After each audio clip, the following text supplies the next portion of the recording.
이 독일에 그 슈타인베르크라는 그 유명한 화가가 있는데요. 이분의 눈에 어느 날 그 예쁜 그 집시 소녀 하나가 이렇게 눈에 들어옵니다. 그래서 이 화가가 초상화를 그리기 위해서 그 소녀를 자신의 화실로 초대하였습니다. 그 다음날 이제 이 소녀가 이제 화실에 찾아왔는데, 그 화실 구탱이에 반쯤 그리다만 그림을 발견합니다. 그러면서 이렇게 물어보는 거예요. 저 사람은, 그 그림 안에 있는 사람은 누구예요? 이 화가가 예수 그리스도입니다. 아니, 저 사람은 얼마나 악하길래 저런 벌을 받았나요? 그 십자가에 못 박힌 예수님의 모습을 보고 그런 질문을 했던 것 같습니다. 근데 화가가 이렇게 얘기합니다. 그렇지 않다고. 실제로는 매우 선한 분이시고 이 세상에서 가장 친절한 분이시고 정말로 다른 사람을 위해서 그는 죽으셨더라고. 이렇게 설명을 합니다. 그럴 때 이 소녀가 이렇게 물어봤다는 거예요. 그럼 저분이 선생님을 위해서도 죽으셨나요? 이렇게 물어보았는데 이 소녀의 질문에 이 화가의 마음과 양심이 흔들리기 시작했다는 거예요. 왜 그랬을까요? 그는 그리스도인이 아니지만 그 그림을 좋아하는 사람을 위해서 예수님의 십자가 지신 그 그림을 그리고 팔던 그런 화가였는데, 그 소녀가 던진 질문이 그를 정말로 무겁게 압박했고, 그 소녀의 질문으로 인해서 자기 자신을 다시 돌아보며 그리스도를 그의 구주로 영접하게 되었다라고 합니다. 사랑하는 성도 여러분, 사순절 동안에 주님께서 진실로 나를 위해 고난 당하시고 죽으셨는가 하는 질문을 우리 스스로에게 물어보고 살아야 합니다. 주님의 고난과 십자가와 부활을 기념하는 이 사순절 동안 날마다 나를 구원하신 하나님을 내 삶 속에서 기억하기 위해서 우리는 주님을 바라보고 주님을 가까이 해야 합니다. 하나님께서 우리를 구원하시기 위해서 예수님을 십자가의 길을 걷게 하셨던 그 이유와 뜻을 이해하고 그것을 기억하고 기도를 통해 그분의 사랑과 은혜를 우리 마음과 영혼에 새기는 그런 기간이 바로 사순절의 기간입니다. 디도서 2장 14절에 주님께서 우리를 위해서 하신 일을 잘 말해주고 있는데 우리 다 같이 읽어보겠습니다.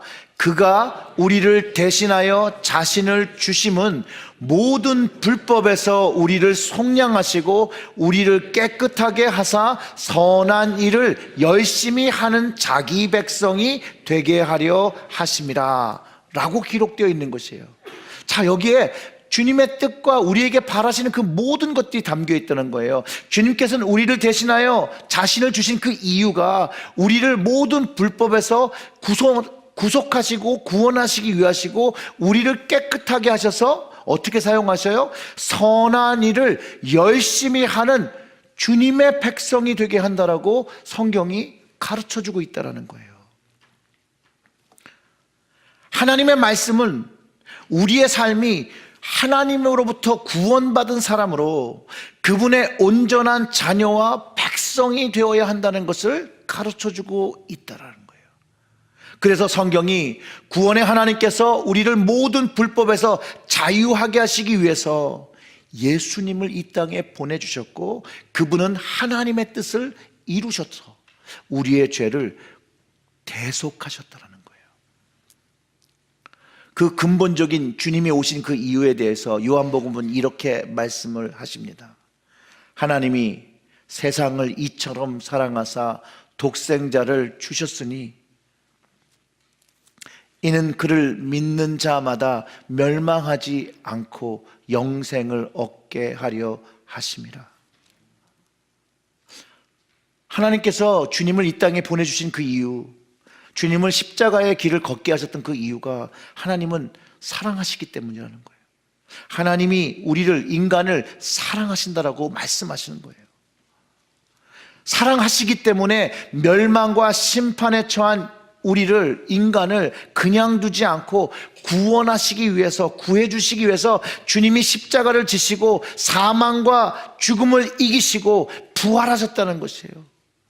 그 부활하신 그 증거가 하나님께서 우리를 사랑하시는 것을 확증하게 하신 것이라고 로마서 5장 8절의 말씀에 이렇게 선포하고 있는 거예요. 우리가 아직 죄인 되었을 때에 그리스도께서 우리를 위하여 죽으심으로 하나님께서 우리에 대한 자기의 사랑을 확증하셨느니라. 뭐를 확증했다고요? 하나님의 사랑을. 하나님께서 우리를 너무나도 사랑하셔서 자기의 아들의 생명을 주어서 우리로 하여금 생명을 얻게 하셨다는 것이에요. 그래서 예수님이 이 땅에 오신 그 이유가 하나님 아버지의 뜻을 받들어서 우리들에게 생명을 주어 구원을 얻게 하는 것. 왜냐하면 주님은 그것이 하나님 아버지를 기쁘게 하시는 일이라는 것을 너무나도 잘 알으셨다는 거예요. 디모데전서 2장 4절의 말씀에 이렇게 말씀하십니다. 하나님은 모든 사람이 구원을 받으며 진리를 아는 데 이르기를 원하시느니라. 이게 디모데전서 2장 4절의 말씀이에요. 요한복음에서는 예수님께서 이렇게 말씀하십니다. 요한복음 3장 17절의 말씀은 하나님이 그 아들을 세상에 보내신 것은 세상을 심판하려 하심이 아니요 그로 말미암아, 예수님으로 말미암아 세상이 구원을 받게 하려 하심이라. 예수님은 정확히 하나님의 뜻을 알고 이 땅에 오셔서 하나님의 뜻을 성취하셨다는 거예요. 그리고 이 땅에 오셔서 세상을 구원하시려는 그 하나님 아버지를 알려주신 것이 바로 우리 주님이시라는 것이죠. 성경에서 예수님과 하나님을 아는 것이 바로 영생이라고 성경은 가르쳐 줍니다. 금방 우리가 읽은 요한복음 3장 17절의 말씀을 뒤집으면요, 17장 3절을 보면 그렇게 써 있어요. 영생은 곧 유일하신 참 하나님과 그가 보내신 자 예수 그리스도를 아는 것이니이다. 하나님 아버지를 아는 것과 예수님을 아는 것이 바로 영생이라는 것이에요.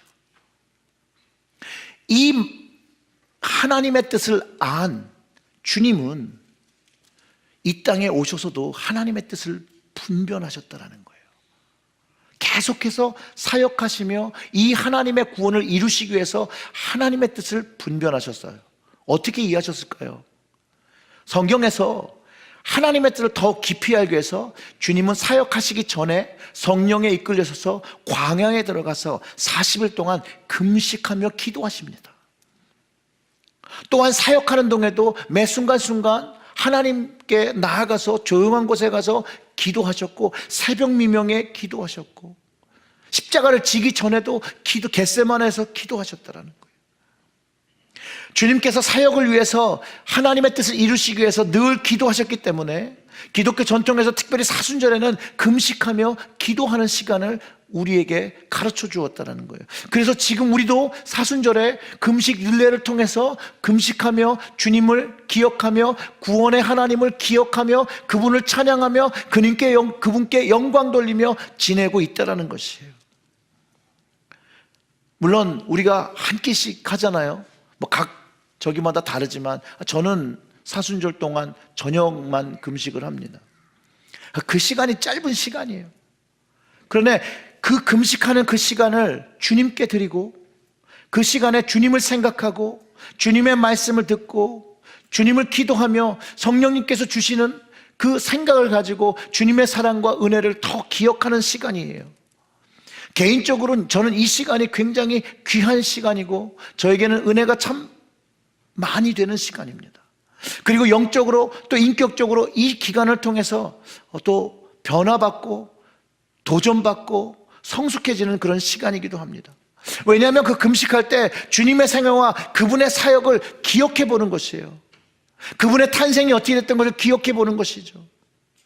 그분에 대한 예언과 그분이 어떻게 오셨던 것, 그분이 걸으셨던 그 이스라엘 땅들, 갈릴리를 걸으셨던 것, 나사렛을 걸으셨던 것들, 요단강을 건너시던 그분, 주님의 세례 요한에서 세례 받으시는 그때의 모습, 그것들을 기억하며 주님께서 그 제자들을 어떻게 물러 모으신 것과 산상수훈을 통하여 가르쳐준 하나님 나라의 말씀, 제자들과 함께 유숙하시면서 하나님 나라를 가르쳐 주신 것들, 병마에 시달린 사람들이 치유함을 받게 되는 것, 기적을 경험하게 되는 것, 오병이의 기적과 장님이 눈을 뜨고 앉은 자가 걸은 그런 주님의 기적과 치유, 그걸 통해서 우리는 하나님의 아들이신 것을 기억하는 것이죠.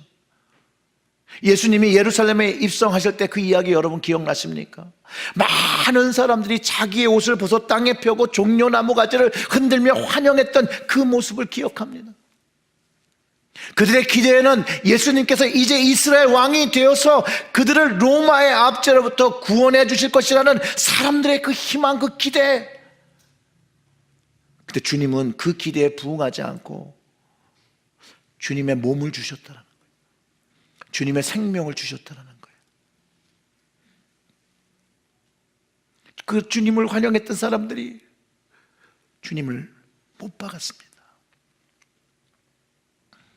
근데 주님은 자신의 손과 발에 못을 박은 사람들을, 자신에게 침뱉고 모욕하고 경멸하고 멸시하던 이 모든 사람들을 위해서 십자가에 달리시고 또 그 자리에서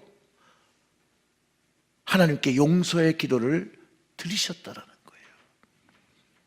그리고 거기서 주님은 죽으셨어요. 모든 사람들이 그가 십자가에서 죽었다고 믿을 때에 그분은 죽음의 권세를, 사망의 권세를 깨트리시고 부활하셔서 우리에게 우리의 죄로부터 자유함을 얻었다라고 선포하셨다라는 거예요.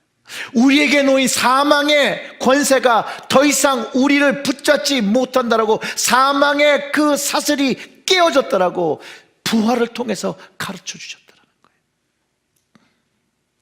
부활하신 예수님을 통하여 우리는 하나님께로 나아가는 길이 열렸습니다. 그 이유가 하나님의 긍휼하심을 얻었기 때문이라는 거예요. 하나님께서 우리를 긍휼히 여기셨기 때문에 주님은 그 하나님께서 우리를 긍휼히 여기신다는 그것을 알고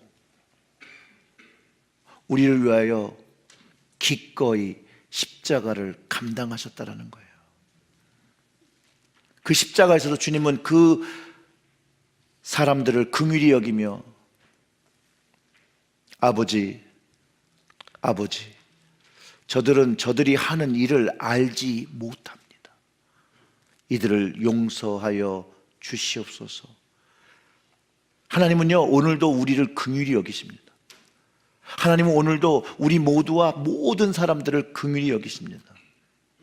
그리고 이 말씀을 기억하고 깨닫기를 원합니다. 히브리서 10장 19절과 20절의 말씀, 그러므로 형제들아 우리가 예수의 피를 힘입어 성소에 들어갈 담력을 얻었나니 그 길은 우리를 위하여 휘장 가운데 열어놓으신 새로운 살 길이요 휘장은 곧 그의 육체니라. 저는 예수님이 저의 죄를 용서하시기 위해서 십자가에서 고난을 감당하시고 죽으셨음을 고백합니다. 주님의 긍휼하심을 얻었기 때문에 저와 여러분들은 그분의 육체를 열어서 새로운 살 길을 열어주셨고 새로운 생명을 주셨고 그 모든 것을 이 십자가의 고난을 통하여 주셨습니다. 이제 저와 여러분은 이제 그분의 피를 의지하며 하나님께로 담대히 나가는 것입니다. 십자가의 은혜로 저에게 참 하나님을 알려주시고 영생을 경험케 하시고 새로운 삶을 하나님 사랑과 은혜 안에서 경험하게 하셨습니다. 그래서 저는 매 사순절 때마다 금식 기도를 통해서 주님의 고난에 동참하기를 원해서 금식합니다. 금식하는 동안 주님의 마음을 깨닫기를 기도합니다. 중보의 마음을 구하며 기도합니다. 저의 인간적인 마음이 주님의 마음을 이해하고 주님의 마음으로 차기를 기도합니다. 물론 주님께서 깨닫게 하시는 그것이 저의 능력으로 될 수 없는 것들이 너무나도 많지만 여전히 주님 앞에 최선을 다하며 주님의 사역을 위해서, 주님의 사람을 위해서 내가 할 수 없는 그 부분들을 주님께서 감당해 주시고 성령님께서 감당해 주시라고 기도합니다. 사랑하는 성도 여러분, 사순절의 이 기간 동안 예수님의 죽음과 부활의 의미를 새기고 그분의 마음을 깨달아 구원의 하나님과 동행하는 시간이라는 것이에요. 우리는 매년 이것들을 훈련할 수 있어요. 매년 이 사순절 동안 우리의 신앙을 다시 회복할 수 있어요. 왜냐하면 우리의 신앙이 어쩔 때는 그 열정을 잃어버릴 수 있다는 거죠. 식어져 버릴 수 있다는 것이에요. 사랑을 잊어버릴 수 있다는 거예요.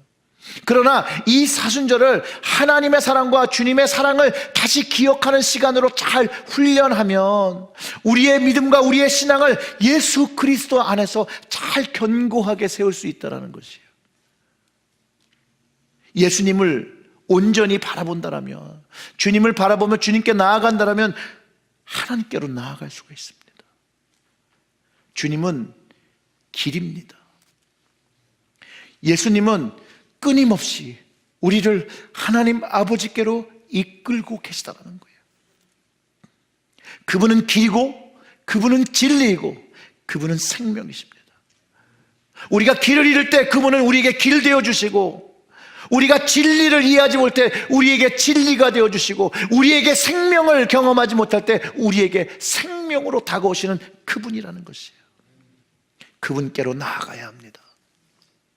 오늘 본문의 말씀, 그 18절과 19절의 말씀을 보면 이렇게 말씀하십니다.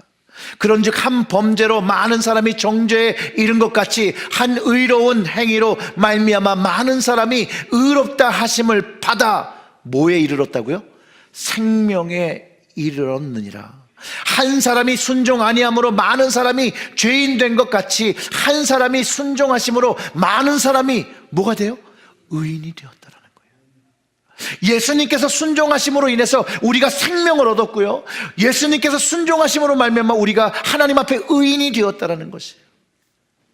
근데 바울이 이것을 설명하기 위해서 한 범죄로 많은 사람이 정죄에 이른 아담의 이야기를 합니다. 우리가 흔히 아는 원죄에 대한 이야기죠. 사실 많은 사람들이 이 원죄에 대한 고민을 하고 갈등을 합니다. 저에게도 참 어려운 부분이었어요. 원죄가 도대체 뭐예요? 도대체 아담의 죄가 나랑 무슨 상관이 있는 겁니까? 아담이 한국 사람도 아니잖아요. 그리고 왜 아담의 죄가 무슨 21세기 살아가는 나에게 무슨 적용이 되느냐, 이런 질문을 제가 많이 받아요. 그럼 우리가 한번 아담의 죄가 무엇인지 한번 생각해 보면 여러분들이 잘 아시는 이야기죠. 하나님이 아담을 에덴 동산에 두시고 그것을 지키고 다스리게 하셨습니다. 그게 첫 번째 거예요. 그 다음에 하나님께서 이렇게 말씀하십니다. 창세기 2장 16절과 17절 쪽에서 이렇게 말씀하시는데, 여호와 하나님이 그 사람에게 명하여 이르되 동산 각종 나무의 열매는 내가 임의대로 먹되 선악을 알게 하는 나무의 열매는 먹지 말라. 내가 먹는 날에는 반드시 죽으리라 하시니라.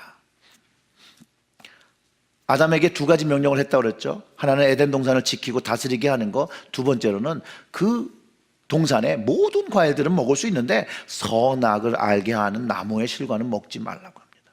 이게 아담에게 주신 하나님의 성약, 거룩한 약속, 부르심입니다. 그가 지켰어야 되는 거죠.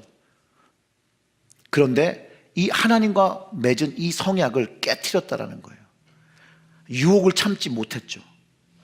누구의 유혹을 참지 못한 거죠? 아내? 그래서 블레임 하잖아요. 하나님께서 주신 저 여인이 먹으라고 했습니다. 참 비겁한 거예요.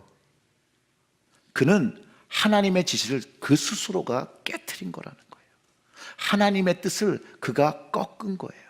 그 결과로 그 아내도 그 하나님과 만나고 교제할 수 있는 에덴의 동산을 떠나야 했고, 그들은 수고하며 사망에 이르는 그 벌을 받게 된 것이에요.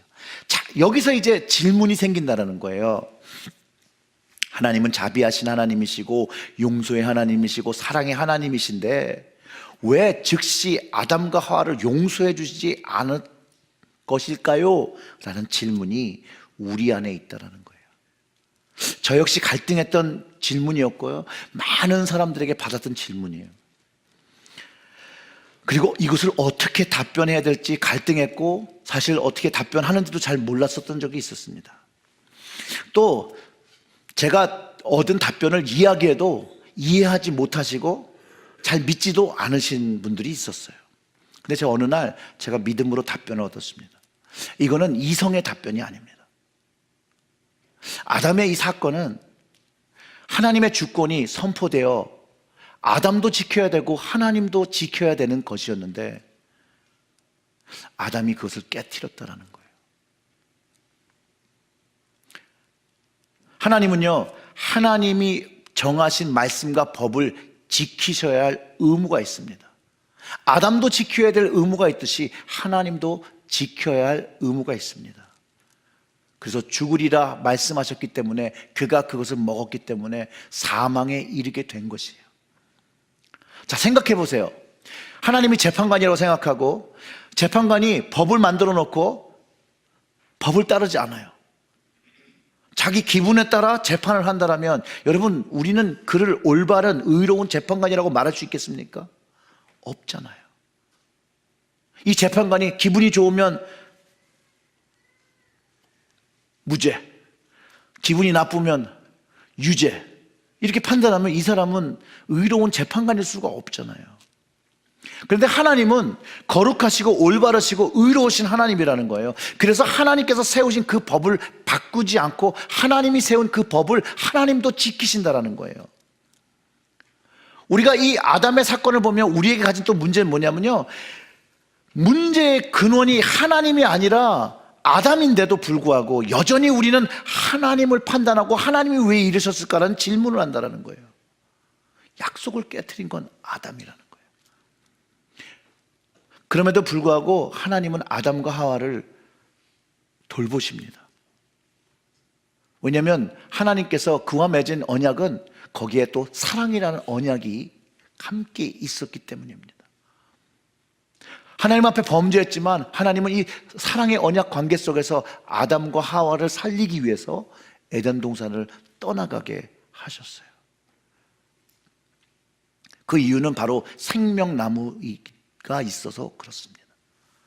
사망을 가진 채로 생명의 열매를 맺었을 때 영원한 사망의 생명을 갖기 때문입니다. 하나님의 구원의 계획이 있었기 때문에 에덴 동산에서 나가게 하죠. 그리고 그곳을 지키게 합니다. 우리도 하나님의 이 사랑의 언약 속에 같이 묶여 있습니다. 이 사랑의 관계는요, 남편과 아내의 관계라고 성경을 통해서 가르쳐 주셨습니다.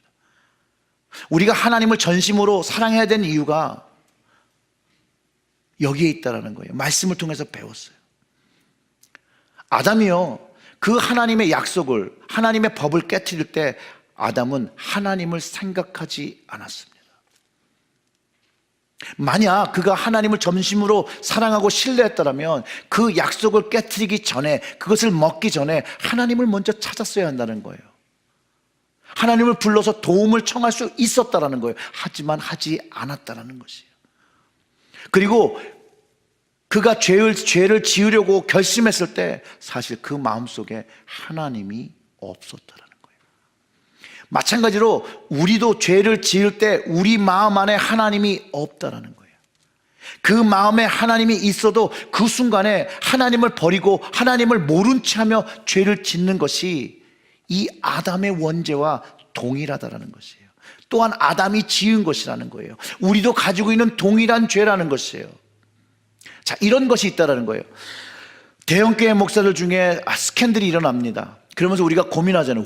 왜 그런 부흥을 경험하고 하나님의 역사를 경험한 왜 이런 목사님이 이런 일들을 벌이시는 거지? 라고 우리가 스스로 질문하고 저도 질문을 하잖아요. 그런데 그들이 죄를 지을 땐 둘 중에 하나, 그 마음의 중심에 하나님이 없었던가, 아니면 그 죄를 지을 때 그 마음에서 하나님을 모른 채 하며 버렸을 것이라는 거예요. 이것이 하나님과의 관계를 깨트렸다는 거예요. 이게 원죄라는 것이에요. 모든 사람이 가지고 있는 죄라는 거예요. 그런데 왜 아담의 것이 우리에게 전해진 것에 대해서 이야기할 때 이것을 상징적인 의미를 담고 있다는 거예요. 아담이요, 원어로 보면 모든 사람이라고도 지칭하고 있습니다. 모든 인류가 하나님의 사랑을 얻었다라고 성경이 이야기하고, 또 그 모든 인류가 그 원죄로 인하여 하나님의 그 사랑의 계약을 깨트렸다라고 얘기하기도 한다는 것이죠. 모든 세상의 인류가 자기 마음속에 하나님을 두지 않고 그 마음속에서 하나님을 버린다는 이야기도 이해될 수 있습니다. 그러니 반대로 하나님이 원하시는 뜻은 우리가 하나님을 사랑하며 하나님을 섬기며 살아가는 것을 원한다는 거예요. 하나님께서 우리를 사랑하는 것 같이. 원죄가 아담을 통해서 들어온 것이 인정되고 그 죄로 사망에 이른 것이 이해되어지게 되면 오늘 바울을 통해서 거기에 더 놀라운 비밀이 있다는 것을 깨닫게 됩니다. 왜냐하면 하나님의 그 신비한 하나님의 뜻이 우리에게 새로운 구원의 문을 열고 있다는 것이에요. 로마서 5장 12절의 말씀이 그러므로 한 사람으로 말미암아 죄가 세상에 들어오고 죄로 말미암아 사망이 들어왔나니 이와 같이 모든 사람이 죄를 지었으므로 사망이 모든 사람에게 이르렀느니라 라고 얘기하면서 죄와 사망이 한 사람을 통해서 모든 사람에게 멸망이 이뤘다면 동일한 하나님의 방법으로 한 사람으로 말미암아 죄에서 자유함을 얻고 사망을 이기고 생명과 구원에 이른다는 말을 하고 있다는 것이에요. 이게 하나님이 정하신 법이라는 거예요. 이것은 하나님의 마음이고 하나님의 주권이라는 거예요. 우리에게는 그 선하신 하나님과 의로우신 하나님을 판단할 수 있는 그 옳은 것이, 그 정한 것이 우리의 마음에 1도 없다라는 사실입니다. 근데 하나님은 참 놀라워요. 우리가 신앙생활을 하면서 하나님이 원하시는 부분들을 하나님께서 이렇게 이 세상 속에도 많이 숨겨놓은 것을 볼 수 있는데, 우리를 성경에서 양이라고 많이 표현하잖아요. 이 양의 습성이 참 재미나요. 양의 습성은 주위의 것들을 따르는 습성이 있어요. 그러니까 한쪽 양이 움직이면 그 주변에 있는 양들이 다 쫓아가는 거예요.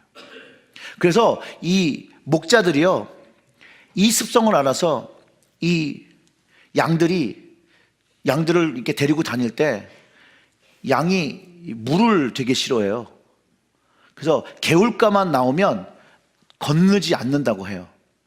근데 굉장히 숙달된 이 목동은 물을 잡냐면 가장 어린 양 새끼를 잡습니다.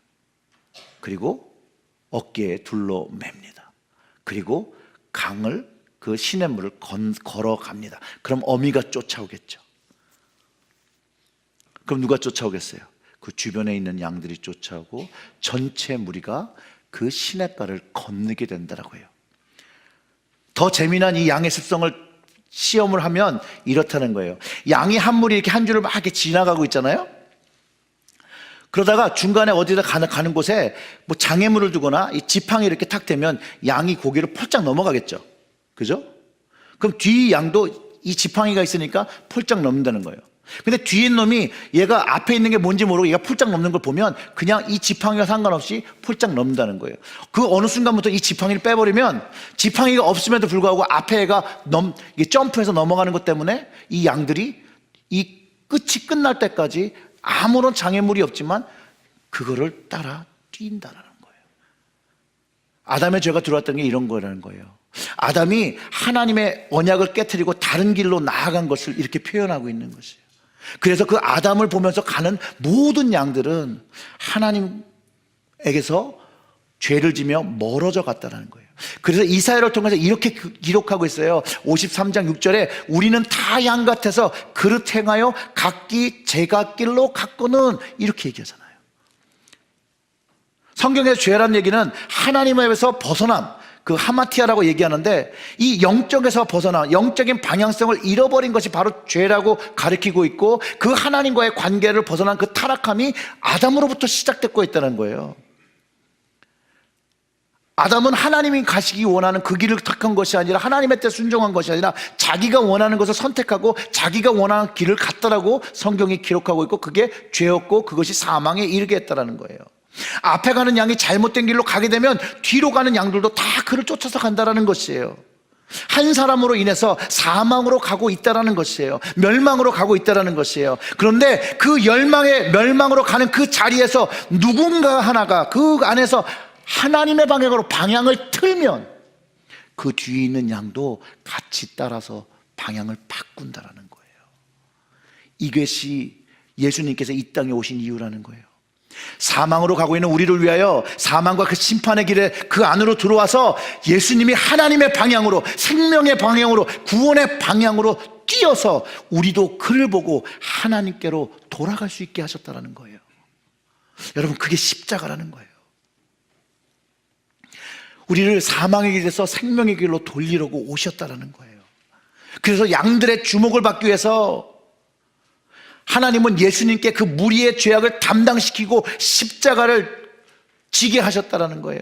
그 십자가의 아픔과 고난과 죽음이 우리가 사망으로 가는 그 길에서 주님을 보고 하나님이 준비하신 구원의 길, 생명의 길로 방향을 바꾸어 나가게 한다는 것이. 왜냐하면 우리 하나님은요, 우리를 구원하기 원하신다는 거예요. 하나님은 인간을 구원하기 원하신다는 거예요. 오늘 본문의 그 15절부터 17절의 말씀을 보면, 그러나 이 은사는 그 범죄와 같지 아니하니 곧 한 사람의 범죄를 인하여 많은 사람이 죽었은즉 더욱 하나님의 은혜와 또한 한 사람 예수 그리스도의 은혜로 말미암아 선물은 많은 사람들에게 넘쳤다는 거예요. 16절에 이 선물을 범죄한 한 사람으로 말미암은 것 같지 아니하니 심판은 한 사람으로 말미암아 정죄에 이르렀으나 은사는 많은 범죄로부터 말미암아 의롭다 하심을 이름이라. 한 사람의 범죄로 말미암아 사망이 그 한 사람을 통하여 왕노를 하였은즉 더욱 은혜와 의의 선물을 넘치게 받은 자들은 한 분 예수 그리스도를 통하여 어디 안에서요? 생명 안에서 왕노릇 하리로다. 아멘. 예수님만이 구원의 하나님께로 돌아가는 방법이라고 바울이 설명하는 것이에요. 예수님의 십자가의 순종으로 우리를 포함한 많은 사람들이 하나님의 구원을 얻고 의로우심을 얻고 생명을 받았다라고 오늘 성경이 성령을 통해서 우리에게 말씀하고 계신다라는 것이에요. 그것이 하나님께로 가는 길이라고 얘기하고 예수님의 그 십자가의 지심으로 열린 것이라고. 그래서 히브리서 7장 25절의 말씀이 그러므로 자기를 힘입어 하나님께로 나아가는 자들을 온전히 구원하실 수 있으니 이는 그가 항상 살아계셔서 그들을 위하여 간구하심이라. 아멘. 여전히 우리는 부족하고 여전히 죄를 짓지만 우리 주님은 우리를 위하여 이 땅에 오셔서 하나님께로 우리를 방향 틀어주신 그분께서 오늘도 주님은 우리를 위해서 기도하며 간구하시며 하나님의 방향으로 오기를 요구하시고 요청하신다는 거예요. 그것은 우리가 온전해서도 아니고 거룩해서도가 아니라 우리를 사랑하셔서, 저를 사랑해 주셔서, 여러분들을 사랑해 주셔서 그렇게 기도하신다는 거예요. 로마서 8장 34절과 35절에 보면 이렇습니다. 같이 읽어볼게요. 누가 정죄하리요? 죽으실 뿐 아니라 다시 살아나신 이는 그리스도 예수시니 그는 하나님 우편에 계신 자요 우리를 위하여 간구하시는 자시라. 누가 우리를 그리스도의 사랑에서 끊으리요? 환난이나 곤고나 박해나 기근이나 적신이나 위험이나 칼이랴 라고 선포하고 있다는 거예요. 여러분, 다시 살아나신 이가 그리스도 예수이신데 그가 하나님 우편에 앉아서 나를 위하여 간구하시는 분이라는 거예요. 그래서 나를 그리스도의 사랑에서 끊을 수 있는 것이 이 세상에는 아무것도 없다는 거예요. 그 주님이 하신 그 일을 내가 믿고 그 주를 나의 구주라 고백할 때 이 세상에 어떠한 것도 그 그리스도의 사랑에서 끊을 수 없다라는 거예요.